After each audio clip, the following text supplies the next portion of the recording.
Welcome back. इस video के अंदर हम बात करेंगे डिक्शनरीज के बारे में कि डिक्शनरीज जो है वो क्या होती हैं पाइथन के अंदर। सो जो डिक्शनरी है वो हमारे पास एक कोड डेटा टाइप है पाइथन के अंदर। इसके अंदर ये होता है कि हमारे पास कुछ आइटम्स होते हैं, ऑर्डर कलेक्शंस ऑफ आइटम्स होते हैं जो कि हम की वैल्यू पेयर की फॉर्म में जो है वो स्टोर करवाते हैं। सो जिसकी जो एग्जांपल है, सबसे पहले हम यहाँ पे कोई भी इसका नाम रखते हैं डिक्शनरी का, उसके बाद हम यहाँ पे कर्ली ब्रैकेट्स जो है वो लगा देते हैं।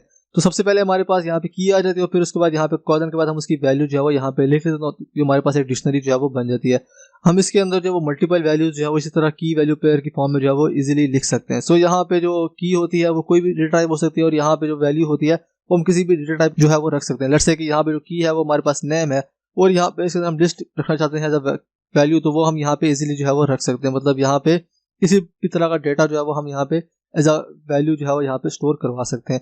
सो हम जाते हैं जुपिटर नोटबुक के अंदर और वहाँ पे इसको प्रैक्टिकली करके देखते हैं। सो गाइस, तो मैं जुपिटर नोटबुक के अंदर आ गया हूँ।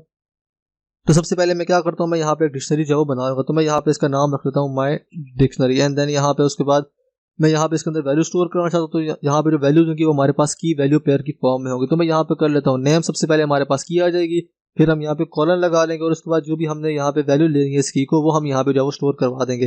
तो मैं यहाँ पे इसके अंदर वैल्यू स्टोर करवा देता हूँ जेसन एंड देन उसके बाद यहाँ पे जो दूसरी वैल्यू में स्टोर करना चाहता हूँ वो यहाँ पे मेरे पास आ जाएगी एज, और उसके बाद यहाँ पे जो अगर हमने यहाँ पे स्ट्रिंग ऐड करना है या डेटा टाइप दूसरी ऐड करनी है, इंटीजर ऐड करना है, तो हम यहाँ पे जो है वो ऐड कर सकते हैं। तो मैं यहाँ पे एज ऐड करता हूँ एज एन इंटीजर।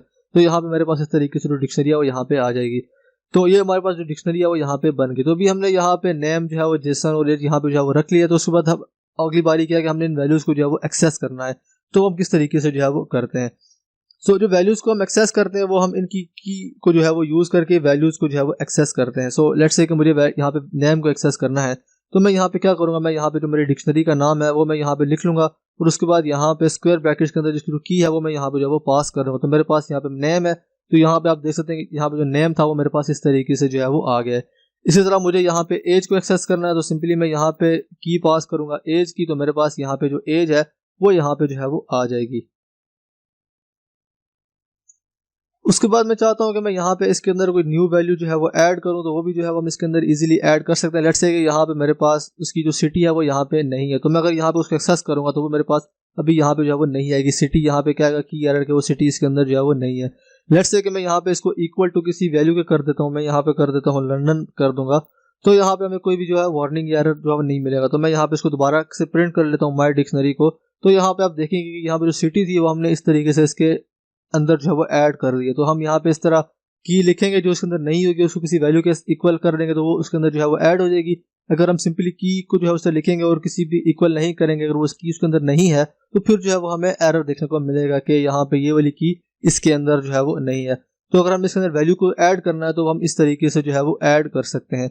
सो भी हमने यहाँ पे जो डेटा टाइप यहाँ पे लिखी है वो हमारे पास इस तरीके से है स्ट्रिंग और जो है इंटीजर है। हम इसके अलावा अगर हमने कोई और डेटा टाइप यहाँ पे ऐड करनी है, लेट्स से कि मैं यहाँ पे कोई ऐड करना चाहता हूँ, मैं यहाँ पे मेरे पास सिटी तो आ गया है, मैं यहाँ पे स्कोर ऐड करना चाहता हूँ लेट्स से, तो मैं यहाँ पे इस तरीके से क्या करूँगा, मैं यहाँ पे बना लूँगा एक और की बना लूँगा और मैं ये एज अ लिस्ट उसके अंदर जो स्टोर करना चाहता हूँ, तो मैं यहाँ पे सिंपली क्या करूँगा, मैं यहाँ पे लिस्ट बना लूँगा और यहाँ पे इसके अंदर जो वैल्यूज़ है वो मैं यहाँ पे जो है स्टोर करवा दूँगा। तो इस तरीके से हम वैल्यूज़ इसके अंदर जो है स्टोर करवा सकते हैं। तो यहाँ पे मेरे पास माय डिक्शनरी के अंदर आप देख सकते हैं कि यहाँ पे जो स्कोर था वो हमारे पास एज अ लिस्ट यहाँ पे जो है वो आ गया। सो इस तरीके से अगर हमने लिस्ट वगैरह ऐड करनी है तो वो भी हम इजीली इसके अंदर जो है वो ऐड कर सकते हैं। तो एक्सेस हमने देख लिया कि हम एक्सेस किस तरीके से करते हैं। यहाँ पे हम की का नाम लिखते हैं स्क्वायर ब्रैकेट्स के अंदर, फिर उसकी जो वैल्यू होती है वो हमें यहाँ पे जो है वो मिल जाती है।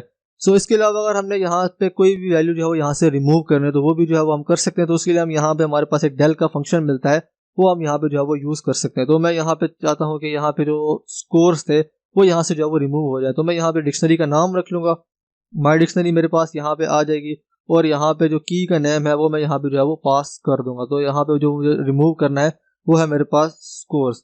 तो यहाँ पे जो स्कोर्स होंगे वो यहाँ से रिमूव हो जाएंगे, तो मैं माय डिक्शनरी को यहाँ पे प्रिंट करवा लूंगा। तो यहाँ पे आप देख सकते हैं कि यहाँ पे जो स्कोर्स थे वो यहाँ पे डिक्शनरी के अंदर से जो है वो रिमूव हो गए। तो इस तरीके से अगर हमने रिमूव करना है तो वो भी हम इस तरीके से रिमूव कर सकते हैं।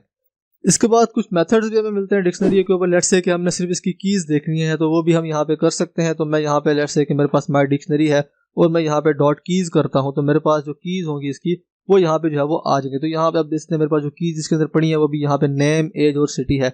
इसी तरह मुझे इसकी वैल्यूज चाहिए तो वो मैं यहाँ पे कर सकता हूँ। मेरे पास यहाँ पे माय डिक्शनरी आ जाएगी, माय डिक्शनरी एंड देन उसके बाद यहाँ मुझे इसकी वैल्यूज़ देखनी है कि वैल्यूज़ इसके अंदर कौन कौन सी हैं। तो मैं यहाँ पे कर लूँगा डॉट वैल्यूज़, तो इसके अंदर जितनी भी वैल्यूज़ होंगी वो हमारे यहाँ पे इस तरीके से जो है वो मिल जाएंगी। तो इस तरीके से अगर हमें कीज़ देखनी है कि कौन कौन सी की हमारी डिक्शनरी के अंदर भी पड़ी हैं, तो हम इस तरीके से देख सकते हैं डॉट कीज़ के जरिए। और वैल्यूज़ को देखना है तो वो हम इस तरीके से जो है वो देख सकते हैं यूजिंग वैल्यूज़। सो इस तरीके से जो है हम डिक्शनरी बनाते हैं, उसके अंदर हम डिफरेंट तरह का डेटा जो है वो स्टोर करवा सकते हैं इन द फॉर्म ऑफ की value pair. So I hope कि जो कॉन्सेप्ट पढ़ा है हमने डिक्शनरी का ये समझ आ गया होगा। तो see you in the next video.